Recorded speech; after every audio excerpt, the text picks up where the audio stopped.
Bueno, muchísimas gracias, Gastón. Bienvenidos a todos a esta nueva clase de la Diplomatura de Dermatología Integrativa y gracias por poner esa canción que yo creo que todos la conocemos, ¿no? Armageddon. ¿Qué tal, Adriana, Elisa, Sara y tenemos aquí a Ana? No, pues acá también fans de Bruce Willis, am, que pues nos ha dado mucho en la historia del cine y tristemente pues está muy enfermo, pero bueno, Sí.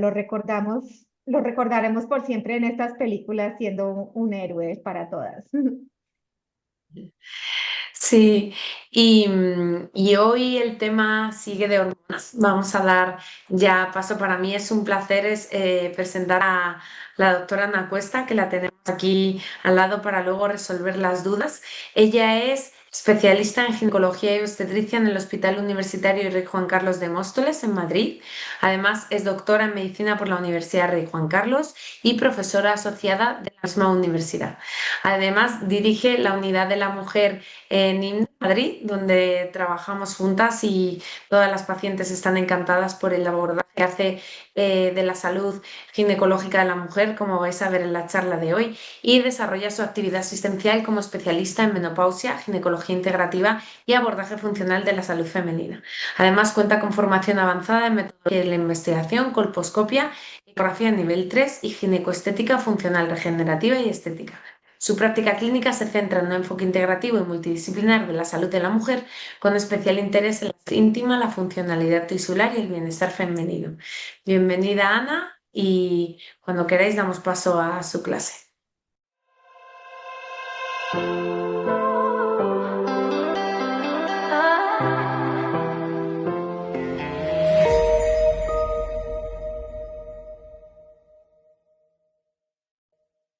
Buenas tardes, soy Ana Cuesta, ginecóloga, y hoy os propongo mirar la menopausia con una lente que creo que encaja muy bien con la dermatología, que es la lente de la red. El título es Menopausia, Salud Integral, Cognición y Piel, y no vengo a que salgáis de aquí tratando la menopausia como ginecólogos, sino a que podáis reconocer cuando una consulta de piel, de pelo, de vulva, de prurito, de sensibilidad cutánea o de envejecimiento acelerado está contando algo más amplio. La menopausia no es solo un se acabó la regla, sino que es una transición neuroendocrina, metabólica, inmunológica, sexual y cutánea. Y muchas veces la paciente no llega a nuestra consulta diciéndonos tengo hipoestronismo, sino que nos llega diciendo no duermo bien, me pica todo, se me cae el pelo, mi piel no tolera nada o no me reconozco. Y hoy vamos a intentar ordenar todo esto con rigor, pero también con una mirada muy clínica. Como os he dicho, soy Ana Cuesta, soy especialista en ginecología integrativa y regenerativa, directora de la Unidad de la Mujer de INDA en Madrid y profesora asociada de la Universidad Rey Juan Carlos. Los objetivos de la clase son cinco. Por un lado, primero, entender la menopausia como una transición sistémica, no como un fenómeno exclusivamente ginecológico. Segundo, relacionar el estradiol con órganos que nos interesan especialmente en dermatología integrativa, por ejemplo, el cerebro, la piel, las mucosas, el metabolismo, el hueso y el sistema inmune. Tercero, aprender a diferenciar síntomas frecuentes en situaciones que requieren un estudio específico. Por ejemplo, no todo brain fog es demencia, no todo insomnio es ansiedad primaria, no toda sequedad vulvar es solo atrofia, no todo aumento de peso se explica por falta de voluntad. Cuarto, revisaremos todo el abordaje terapéutico, terapia hormonal, tratamientos locales, opciones no hormonales, fitoterapia, estilo de vida y medicina regenerativa cuando proceda. Y quinto, intentaremos aterrizar todo esto en la consulta, cómo escuchar a la paciente, cómo ordenar los síntomas y cómo evitar tanto el infratratamiento como la medicación excesiva. Y para ello vamos a empezar con una paciente tipo, una paciente muy habitual que puede acudir a nuestra consulta. Por ejemplo, una mujer de 51 años que lleva unos 8 meses sin regla. Consulta porque no duerme bien, porque se despierta empapada por las noches, tiene sofocos, está más irritable, se nota con menos capacidad de concentración, dice que antes podía llevar varias cosas a la vez y ahora está más bloqueada, se le olvidan las palabras o pierde el hilo. Además nos cuenta que su piel está más seca, más apagada, con más flacidez, ha notado caída capilar, aumento de la grasa abdominal, más dificultad para recuperar su peso habitual, dolor con las relaciones sexuales por sequedad vaginal. Y dice una frase que escuchamos muchísimo y es el no me reconozco, es como si hubiese envejecido de golpe. La pregunta que os quiero lanzar es ¿qué os parece esta paciente? ¿Es ginecológica? ¿Es dermatológica? ¿Es metabólica? ¿Es emocional? ¿Es sexual? La respuesta es que es de todo a la vez, ¿no? Es un poco de todos. Y este es el núcleo de la clase, aprender a mirar la menopausia con una mirada de red. La menopausia se define clínicamente como el cese definitivo de la menstruación y se diagnostica de manera retrospectiva tras 12 meses consecutivos sin regla, tras 12 meses consecutivos en amenorrea. La edad media se sitúa aproximadamente a los 51 años, aunque existe mucha variabilidad individual. Pero desde el punto de vista clínico, lo más importante es que no empieza el día que cumplimos 12 meses sin regla, sino que previamente tenemos una transición que se llama perimenopausia y que es una etapa caracterizada por una fluctuación hormonal, por irregularidades menstruales y por una aparición progresiva de síntomas que van a requerir nuestra atención. Me gusta insistir en que la menopausia no es una enfermedad, pero que no sea una enfermedad no significa que no pueda generar síntomas relevantes ni que no requiera prevención, acompañamiento o tratamiento, ¿no? De hecho, muchas mujeres, el impacto que la menopausia tiene sobre el sueño, sobre la cognición, sobre la sexualidad, sobre la piel o sobre el metabolismo, o incluso sobre la calidad de vida, pues puede ser muy importante. Por tanto, nuestra mirada debe evitar dos extremos. Ni debemos banalizarlo como es algo normal, aguántate, o tampoco debemos patologizarlo todo. El equilibrio es reconocer que es una etapa fisiológica, pero que puede necesitar una intervención médica individualizada. En mujeres mayores, normalmente mayores de 45 años, con una clínica compatible de menopausia, el diagnóstico suele ser clínico. Las hormonas nos pueden ayudar en contextos concretos, pero como es una foto perfecta de un momento concreto y fluctúan mucho, no siempre son necesarias. Pero claro, que el diagnóstico sea clínico no significa que todo sea menopausia. Si una mujer tiene menos de 40 años, hablamos de insuficiencia ovárica prematura hasta demostrar lo contrario. Si tiene entre 40 o 45 años, hablamos de menopausia precoz. Ambas requieren un manejo específico por riesgo óseo, cardiovascular y potencial impacto cognitivo. También en aquellos casos en los que la clínica no sea del todo compatible con la menopausia, pues debemos descartar, por ejemplo, embarazo o alteraciones tiroideas o hiperprolactinemia o amenorrea funcional o anemia o déficit de B12 o fármacos. En dermatología, ojo con atribuir todo prurito vulvar a hipostronismo. Como sabéis, podemos tener líquen, dermatitis e incluso lesiones premalignas. Pues bien, el estradiol no es solo una hormona reproductiva y este mensaje quiero que quede claro en la clase. Evidentemente nos va a participar en el ciclo menstrual, en el endometrio, en la ovulación y en la función ovárica, pero sus receptores van a estar distribuidos por múltiples tejidos. Por ejemplo, en el cerebro el estradiol participa en mecanismos relacionados con la neurotransmisión, con la termorregulación, con el sueño o con el estado de ánimo y también con algunas funciones cognitivas. En la piel influye en el colágeno, en la hidratación, en la elasticidad, en la función barrera y en la cicatrización. En la mucosa vaginal mantiene el grosor epitelial, mantiene la vascularización, la lubricación, el pH y un entorno favorable para los lactobacilos. También va a tener efectos en hueso, músculo, endotelio, metabolismo lipídico, distribución de grasas y sensibilidad a la insulina. Por eso, cuando cae o cuando fluctúa el estradiol, la mujer no solo va a experimentar una ausencia de regla, puede experimentar también síntomas cerebrales, síntomas cutáneos, síntomas metabólicos, síntomas musculoesqueléticos, sexuales o urogenitales. Y en esta diapositiva vemos de una forma muy gráfica la cascada estrogénica. En esta diapositiva pretendo resumir la fisiopatología de la menopausia. La menopausia comienza por un envejecimiento ovárico. Este envejecimiento ovárico va a reducir la cantidad y la calidad de los folículos. Como se reducen la cantidad y la calidad de los folículos, se va a producir una disminución del estradiol y la inhibina B. Al perderse la retroalimentación negativa sobre el hipotálamo y la hipófisis, nos van a aumentar la FSH y la LH. Esto nos va a llevar a un fallo ovárico funcional, con una anovulación crónica, una disminución de la producción de estrógenos y disminución de la progesterona. Esto va a tener una traducción clínica en síntomas que van a ser muy inmediatos, como pueden ser sofocos, sudoración nocturna, insomnio, cambios emocionales, brain fog, sequedad vaginal, dispareunia, síntomas urinarios, pero también hay un impacto más silencioso, más a largo plazo, como son la pérdida de masa ósea, como son los cambios en la composición corporal, como es el aumento de la grasa visceral, mayor riesgo cardiometabólico, sarcopenia y envejecimiento cutáneo. Por eso la consulta de menopausia no debe limitarse a preguntar ¿tienes sofocos?, sino hay que preguntar cómo duerme, cómo está su piel, cómo está su deseo, cómo están sus relaciones, su fuerza, su memoria, su ánimo, su cintura, sus analíticas, su salud ósea. Para ordenar la consulta os propongo pensar en 8 dominios. Un primer dominio, el vasomotor, los sofocos y la sudoración. El segundo dominio podemos hablar del sueño.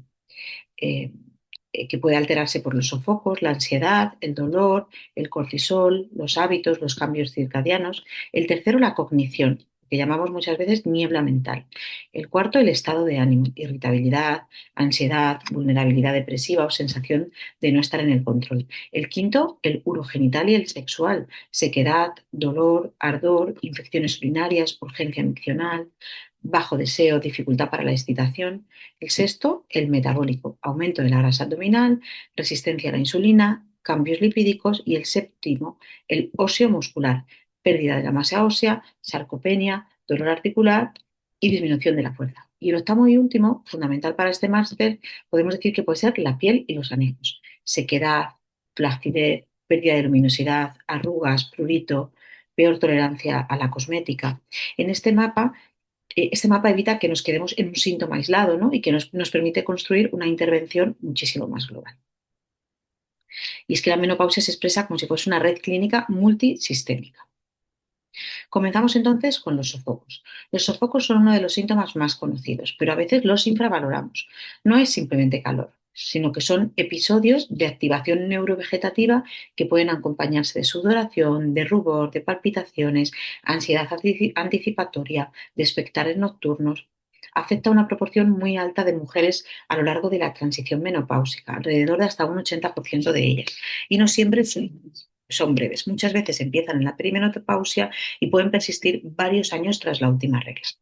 La duración media real es mayor de lo que clásicamente se decía y en un porcentaje relevante pueden superar incluso los 10 años. Esto importa porque no hablamos de una molestia anecdótica, sino que cuando son frecuentes nos van a alterar mucho el sueño, la concentración, el ánimo, la sexualidad, el funcionamiento diario en definitiva. El mensaje que yo intentaría transmitir es sencillo, ¿no? Si un sofoco interfiere en mi vida diaria, en mi descanso, en mi sexualidad, pues merecen evaluación y merecen tratamiento. ¿Y cómo explicamos los sofocos? Pues el sofoco lo vamos a entender muy bien si pensamos en el hipotálamo como un termostato. Antes de la menopausia, la zona termoneutral del hipotálamo es muy amplia. El cuerpo tolera pequeñas variaciones de temperatura sin tener que sudar y sin tener que tiritar. Pero en la menopausia, esa zona termoneutral hipotalámica se reduce. Es decir, que pequeñas variaciones de temperatura corporal, por ejemplo, una habitación algo caliente, una copa de alcohol, el estrés, una fase del sueño, pues van a desencadenar una respuesta exagerada de disipación del calor. El problema no es solo la molestia del sofoco, sino que es la cascada que desencadena. Por ejemplo, si la paciente tiene varios sofocos nocturnos, nos va a fragmentar el sueño. Si fragmenta el sueño, empeora la memoria. Si empeora la memoria, nos puede empeorar el ánimo, el apetito. Nos puede cambiar la sensibilidad a la insulina, la percepción del dolor y, en definitiva, incluso la calidad de la piel. Las guías actuales coinciden en que la terapia hormonal es el tratamiento más eficaz de los síntomas más somotores, pero que tiene que administrarse a mujeres adecuadamente seleccionadas. Y os pongo esta diapositiva simplemente para resaltar que en esta alteración de la zona termoneutral hipotalámica tienen mucho valor las neuronas KNDY del hipotálamo, porque producen, entre otras cosas, la neuroquinina B, que actúa sobre el receptor NK3. Y esto es para que posteriormente entendáis que hay un fármaco, un tratamiento específico no hormonal de los sofocos que actúa como un antagonista de estos receptores NK3. Se llama fezolinetant y posteriormente lo comentaremos. ¿Y por qué muchas mujeres empeoran por la noche? Bueno, pues porque durante el sueño la temperatura corporal cambia de forma natural y el sistema autonómico se comporta de manera distinta según la fase del sueño. Si la zona termoneutral está estrecha, estos cambios normales pueden ser suficientes para desencadenar los sofocos y la paciente no solo tiene calor, sino que tiene microdespertares. Y estos microdespertares generan la cascada de la que hemos hablado, ¿no? Sofoco nocturno, despertar, sueño fragmentado, fatiga, niebla mental, irritabilidad, ansiedad y, en definitiva, peor piel. Por eso tratar los sofocos no va a ser solo quitar el calor, sino nos puede mejorar el sueño, nos puede mejorar la cognición, la energía, el estado de ánimo y la calidad de vida. El segundo de los grandes grupos de los síntomas es el sueño. El sueño, como hemos dicho, puede empeorar a raíz de los sofocos y además es uno de los grandes amplificadores clínicos. El mal sueño multiplica el impacto de la transición menopáusica y empeora todos los otros síntomas. Si dormimos mal, empeoran los síntomas cutáneos, los síntomas metabólicos, los síntomas inmunes, los síntomas cognitivos. Una mujer puede tolerar relativamente bien algún sofoco diurno, pero si duerme mal durante meses, el sistema entero se nos va a desregular. Este insomnio puede ser de conciliación, cuando les cuesta dormirse, o de mantenimiento, cuando se despiertan en mitad de la noche o de madrugada y son incapaces de volver a conciliar el sueño.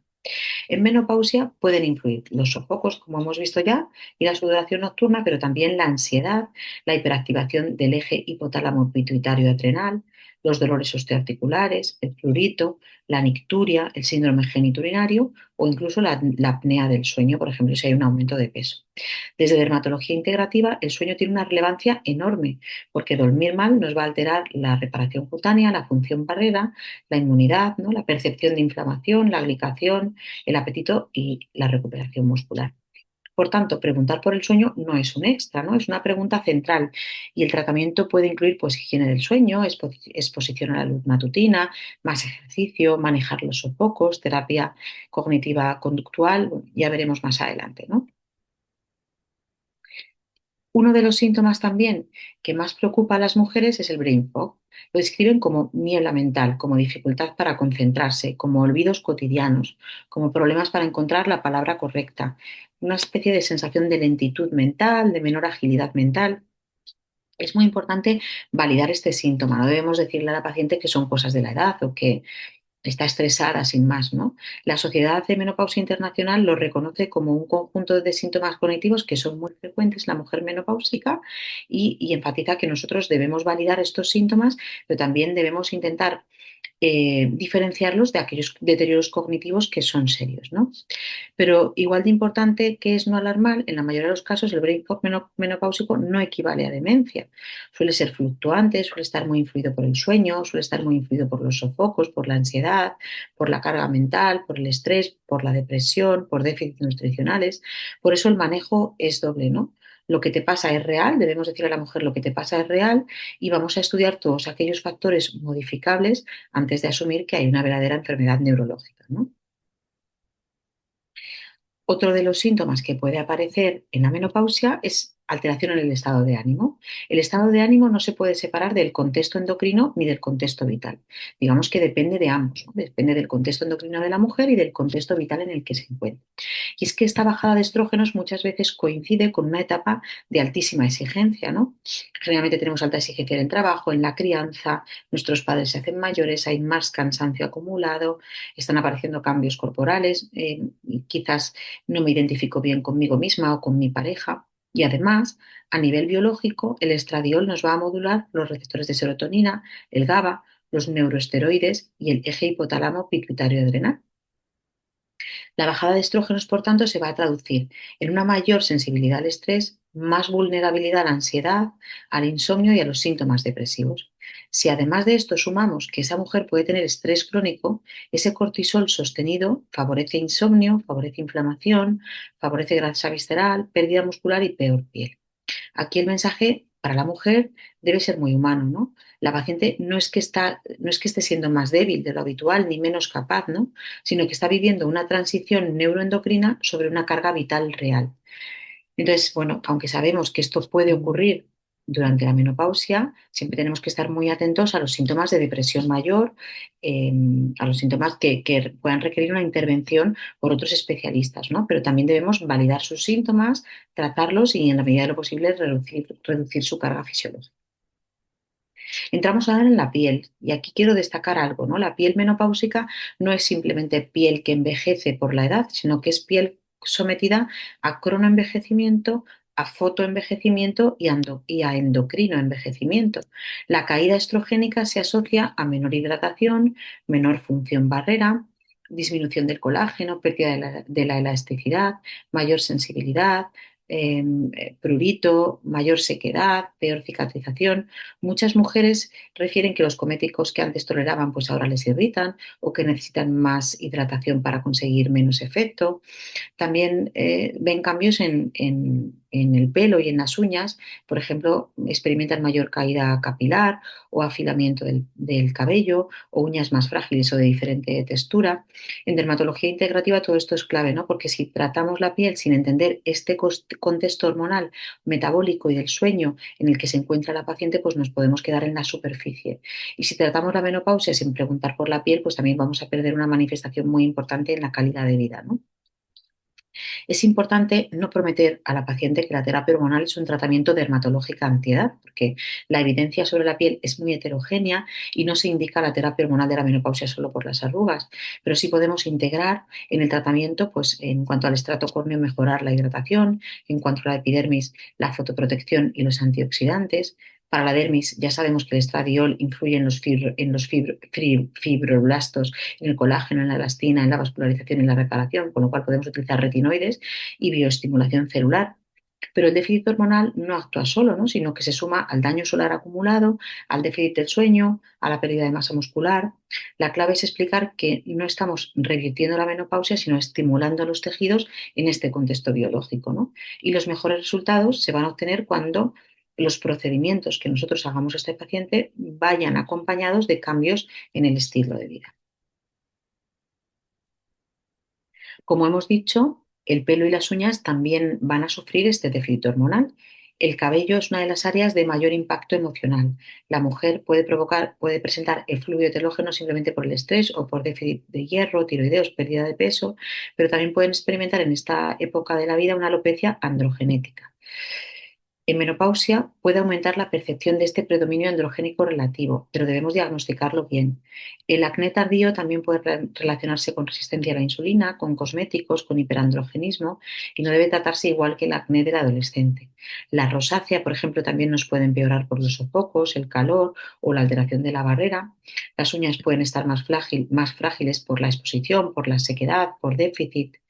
Para los dermatólogos tenemos que dar un mensaje claro. La menopausia da contexto, pero no nos sustituye el diagnóstico dermatológico definitivo, ¿no? Otro de los síntomas o de los grandes síntomas más infradiagnosticados es el síndrome genitourinario de la menopausia. Durante años se habló de atrofia vaginal, pero el término se nos queda muy corto, ¿no? El síndrome genitourinario de la menopausia incluye síntomas y signos que afectan a la vagina, a la vulva, a las vías urinarias, al suelo pélvico y a toda la esfera psicosexual. La paciente puede referir sequedad, ardor, prurito, dolor con las relaciones, sangrado poscoital, menor lubricación, sensación de tirantez, de urgencia miccional, de nicturia o incluso infecciones urinarias recurrentes. Y es importante recordar que, a diferencia de los sofocos que muchas veces pueden mejorar con los años, incluso sin tratamiento, el síndrome genitourinario de la menopausia tiende a progresar si no lo tratamos. Por eso hay que preguntarlo activamente, porque muchas mujeres no lo cuentan, o bien por vergüenza, o bien porque creen que es normal, o porque piensan que no tiene solución. La microbiota vaginal es otro punto de unión entre ginecología y dermatología integrativa. En condiciones de eubiosis, los lactobacilos ayudan a mantener un pH ácido, producen metabolitos protectores, dificultan el crecimiento de patógenos y modulan la respuesta inmune local. ¿Qué pasa con el déficit estrogénico? Que disminuye el glucógeno del epitelio vaginal. Al haber menos sustrato, puede disminuir la presencia de lactobacilos. ¿Qué pasa si disminuyen los lactobacilos? Que sube el pH, que aumenta la vulnerabilidad a la disbiosis, que aumenta la irritación, que aumenta las infecciones urinarias y las molestias vaginales o vulvovaginales.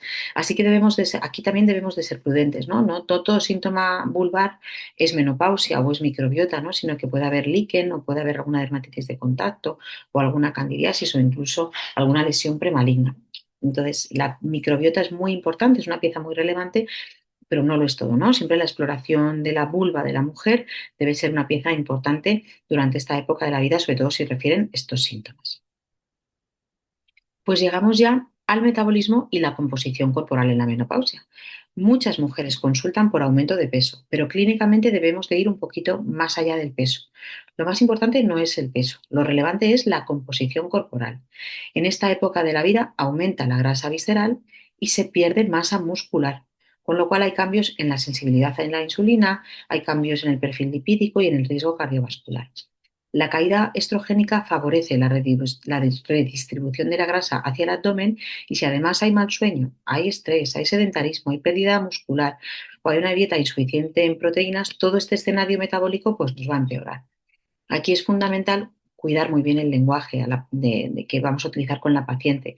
No podemos transmitir que la paciente engorda porque no se esfuerce, dado que en realidad efectivamente hay un cambio metabólico en la menopausia. Es decir, este cambio metabólico existe, con lo cual la pérdida de peso en esta edad se dificulta por el déficit estrogénico. Tampoco debemos transmitir la impotencia, sino debemos transmitirle una sensación de intentar favorecer el estilo de vida para que este cambio sea lo más llevadero posible. Por último, y no menos importante, hablamos de la salud ósea. La salud ósea es una de las partes más silenciosas de la menopausia. La mujer puede no notar nada, pero durante los primeros años posmenopáusicos se acelera la pérdida de la masa ósea. El estradiol normalmente ayuda a mantener el equilibrio entre la formación y la resorción ósea, pero el hueso no solo va a depender de los estrógenos. Al caer los estrógenos no va a aumentar el remodelado y puede predominar la resorción. Pero como os digo, no solo depende de los estrógenos, sino que nos va a depender también del músculo, de la carga mecánica, de la vitamina D, del calcio, de la proteína, de la inflamación, del tabaco o el alcohol, de fármacos, también de los antecedentes familiares, del peso corporal. Por eso, siempre debemos hablar del eje hueso-músculo, porque no solo basta con dar calcio a estas mujeres, sino que también necesitamos fuerza.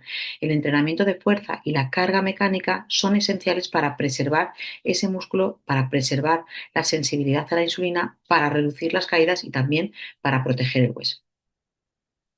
Y con todo esto, ¿qué hacemos con la menopausia, no? ¿Qué tratamiento ponemos a estas mujeres? ¿Qué pasa con el tratamiento, no? Pues que el tratamiento afortunadamente está cambiando también.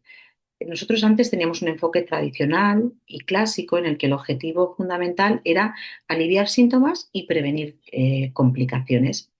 Estaba muy bien, pero yo creo que el actual es mejor y el actual lo que prefiere es un enfoque más holístico con un abordaje integral de la mujer, en el que no solo se tenga en cuenta ese tratamiento médico, sino que en el que se promueva también pues, un bienestar más integral, teniendo en cuenta pilares pues, como es la nutrición, la actividad física, el manejo del estrés, la microbiota, las terapias complementarias. Y yo creo que la mejor estrategia actualmente en el tratamiento de la menopausia es integrar ambos, ¿no? Es integrar lo mejor del enfoque tradicional o clásico con lo mejor del enfoque holístico actual, ¿no? Y tratar a las mujeres según sus necesidades y según sus preferencias. Por eso, para explicar el tratamiento, a mí me gusta mucho el símil de la pirámide. Esta pirámide ordena muy bien el tratamiento. En la base estaría lo fundamental, que hoy por hoy sigue siendo la medicina del estilo de vida: fuerza, nutrición, sueño, regulación del estrés, alcohol y tabaco. Si no hacemos estos cambios, si no mejoramos estas esferas, los tratamientos sintomáticos no nos van a producir ninguna mejoría. Después van los tratamientos sintomáticos y los preventivos, pues la terapia hormonal de la menopausia, que sea individualizada, las opciones no hormonales, los tratamientos locales del síndrome geniturinario, la prevención ósea o metabólica. En un tercer nivel, que yo prácticamente los pondría casi como el segundo nivel, es decir, a la par el segundo y el tercer nivel, pues colocamos las terapias integrativas, las terapias integrativas coadyuvantes, como son la fitoterapia, como son los probióticos, los suplementos, la fisioterapia del suelo pélvico o la medicina funcional cuando tenga sentido. Y arriba de todo, pues estaría la medicina especializada, ¿no? La psiquiatría, el suelo pélvico complejo, la neurología. Es decir, que la medicina del estilo de vida no debe presentarse como un haz más cosas, porque muchas pacientes ya llegan agotadas, ¿no? Que debe de presentarse como una intervención fisiológica. Fuerza para preservar el músculo, el hueso y la sensibilidad a la insulina. Optimización circadiana para mejorar el sueño, el cortisol, el apetito y los sofocos nocturnos.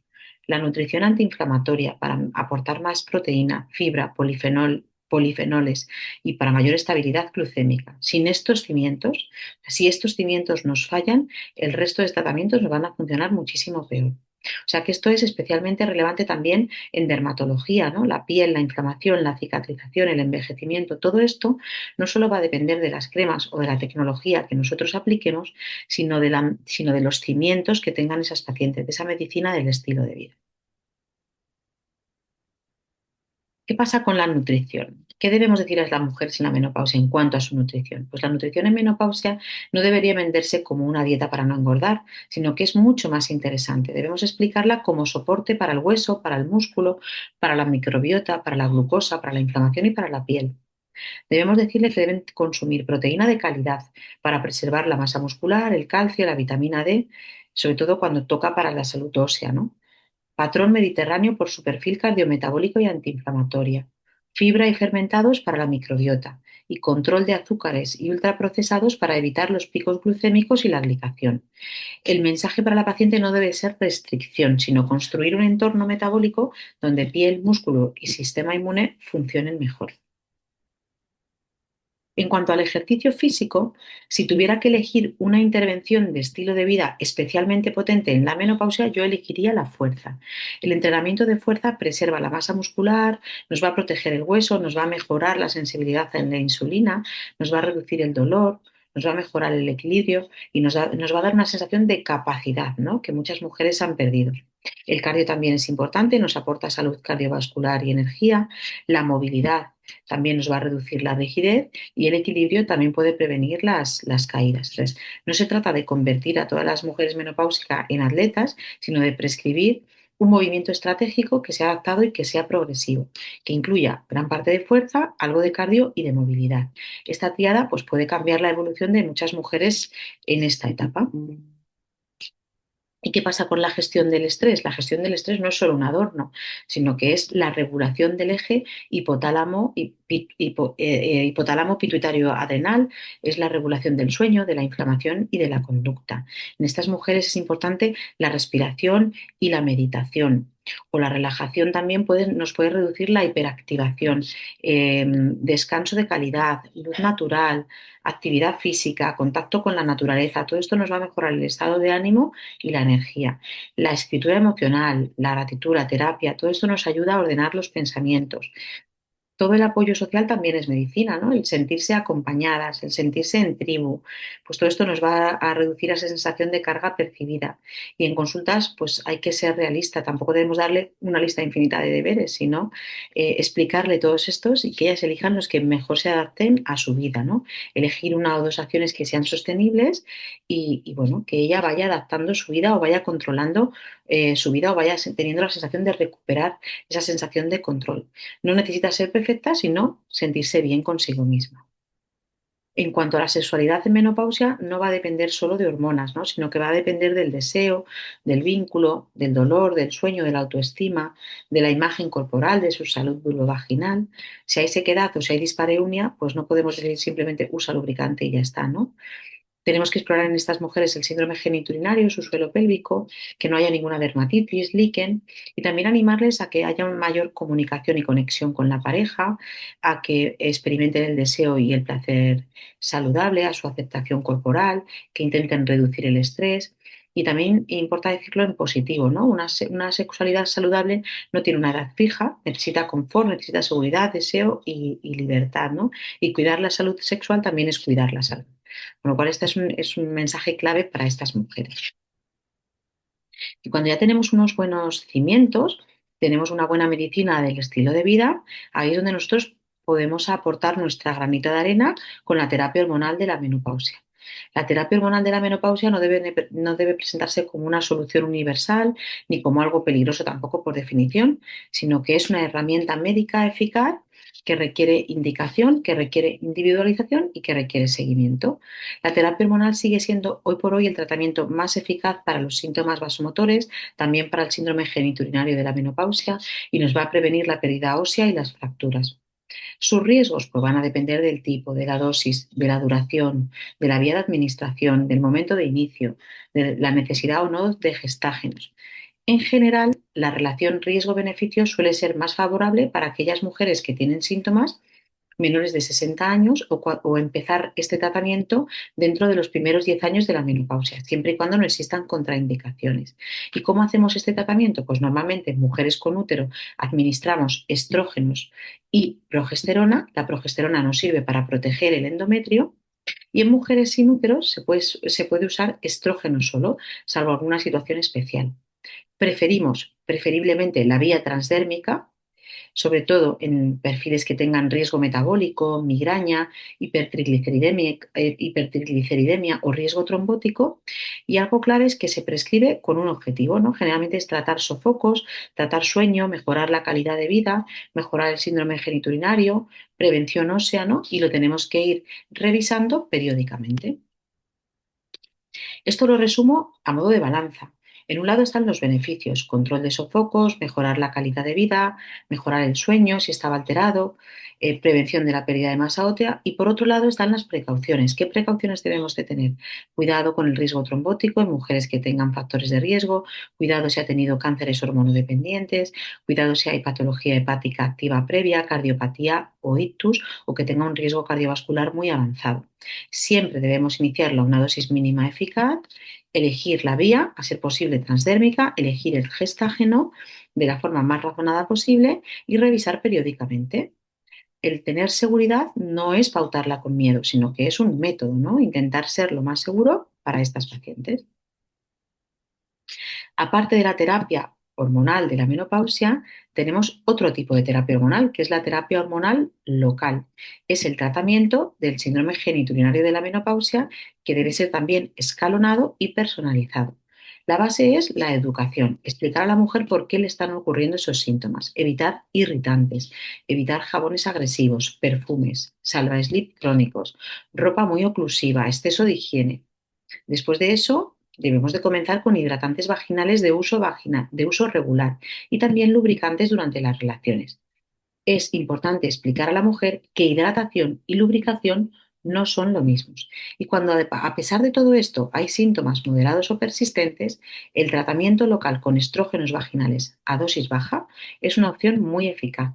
Prácticamente no tienen absorción sistémica y los resultados suelen ser buenos en un corto periodo de tiempo. También se puede aplicar el DHA vaginal o incluso el ospemifeno, según el perfil clínico, las preferencias, las contraindicaciones o la disponibilidad. En caso en que estos tratamientos no sean suficientes, se puede optar por la ginecología regenerativa. Técnicas como el láser, la radiofrecuencia o el plasma rico en plaquetas pueden tener un espacio en casos seleccionados. Deben explicarse a las mujeres qué expectativas realistas tienen y realizarlo siempre en centros especializados. Pero hay mujeres que o bien no pueden recibir terapia hormonal o mujeres que no desean recibirlas. Y en estas situaciones debemos ofrecerles alternativas reales. No solo decir, oye, pues si no hay terapia hormonal de la menopausia, pues no hay nada más que hacer. No. Sabemos que para los síntomas vasomotores, las opciones hormonales nos pueden incluir algunos ISRS o IRSN, también la gabapentina, la clonidina en algún perfil concreto y, como hemos hablado antes, el fezolinetant, que es ese antagonista del receptor del NK3 que está indicado para sofocos moderados severos en aquellos contextos en los que la paciente no sea candidata a un tratamiento hormonal. También son útiles intervenciones como la terapia cognitivo-conductual, la hipnosis clínica, el manejo del sueño, la pérdida de peso si hay obesidad o la reducción del consumo de alcohol y el ejercicio físico. Y en un máster de dermatología integrativa no debemos dejar de hablar de los productos naturales, pero con un mensaje muy claro. Integrativo no significa acumular suplementos, ¿no? Entre los productos naturales más usados en la menopausia estarían las isoflavonas, que pueden ser útiles en algunas mujeres que tengan sofocos de leves a moderados, aunque su efecto es variable. La cimicífuga racemosa también se usa para la sintomatología vasomotora. Debe considerarse siempre tenerse en cuenta la calidad del preparado y los antecedentes hepáticos, también la medicación y el contexto oncológico. El omega 3, la vitamina D, el magnesio o los probióticos pueden ser útiles en perfiles concretos, no deben de pautarse de manera sistemática, pero sí son muy útiles en determinados contextos. Por ejemplo, la vitamina D, si hay déficit o riesgo óseo, pues es muy útil. El magnesio, si hay síntomas compatibles con estrés o ingesta insuficiente. El omega 3, si hay un perfil dietético, un perfil inflamatorio, pues estaría totalmente justificado. Los probióticos con indicación de cepa y dosis razonadas en aquel síndrome geniturinario de la menopausia. Es muy importante transmitir que lo natural no significa que sea seguro. Por ejemplo, las isoflavonas y la cimicífuga racemosa se deben dar con mucha precaución en pacientes con antecedentes de cáncer de mama. Y por último, este algoritmo es lo que me gustaría que os llevarais para la consulta. Este es el algoritmo clínico integrativo. Lo primero de todo es confirmar, situar a la paciente en una etapa y en un contexto, su edad, su ciclo, su cirugía, si ha tenido quimioterapia, su terapia endocrina. Segunda, preguntar por cuál es su impacto real.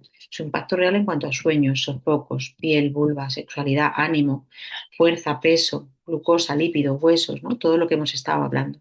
Tercero, detectar red flags, sangrado por menopáusico, lesiones vulvares persistentes, prurito inexplicable, deterioro cognitivo, estratificar los riesgos, ¿no? Cuarto, tratar lo dermatológico con excelencia, pero siempre coordinarlo con todo lo ginecológico, con ese contexto clínico en el que se encuentra la paciente, ¿no? Atacar los sofocos, atacar el sueño, atacar la microbiota. Eh, Quinto, el objetivo no es que el dermatólogo haga de ginecólogo, sino que no pierda la visión de red, ¿no? Y que nos dirija a las pacientes que considere que puedan beneficiarse de un tratamiento integral también para una valoración ginecológica y no quedarse únicamente en el tratamiento de la piel, porque hay muchos más factores que podemos modificar. Me gusta cerrar con la imagen del puente. A un lado están las herramientas médicas, ¿no? El tratamiento hormonal o no hormonal, el manejo local del síndrome geniturinario de la menopausia, el tratamiento dermatológico, los procedimientos, los fármacos cuando hacen falta. Y al otro lado están los cimientos, ¿no? El sueño, el músculo, la nutrición, el estrés, el metabolismo, la sexualidad, la microbiota. Si solo hacemos procedimientos o cosmética, quizás nos mejore una parte. Si solo hablamos de hábitos sin tratar síntomas, la paciente se agota. Entonces, la medicina que mejor funciona es la que construye el puente entre intervención específica y terreno biológico. Así vamos a lograr que todas nuestras pacientes mejoren de manera integral.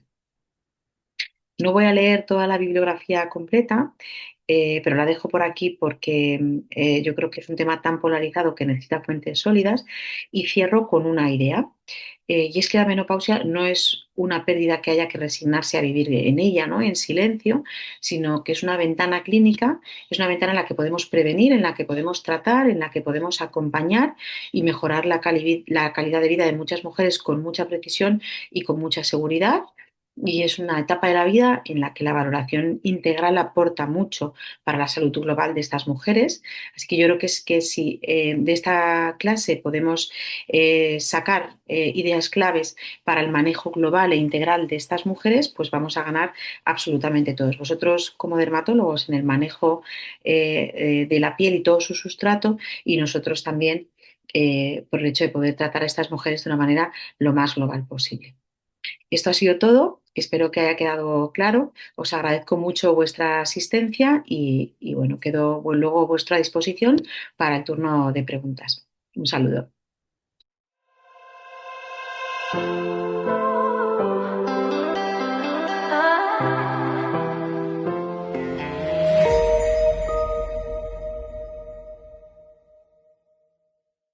Ana, ha sido una conferencia espectacular. Muchas gracias por haberte unido con nosotros a esta diplomatura. llega al alma, además que soy una de esas pacientes que chuleado, chuleado, check, check, check. Entonces, mil gracias. Y cuando nosotros el mensaje para nosotros, uno de los mensajes más grandes es cuando nos llega una paciente a decir, ay, no, qué hago para estas arruguitas? ¿Qué hago para la flacidez? Mira el Jobs. También hacer una historia clínica completa e indagar por todos esos síntomas que tú nos estás contando. No solamente, no somos técnicos de aplicar bioestimulador o aplicar toxina botulínica o recetar un skincare, sino somos médicos y tenemos que eh, ver cómo está el paciente en su forma integral, tal como tú lo has mencionado. Gracias. Muchísimas gracias. Hay Bueno, preguntas, seguro. Vamos a dejarlas para el final, ¿cierto, Ana? eso Porque yo es. creo que Patricia también va a ser un dueto muy, muy lindo para responder preguntas. Fenomenal.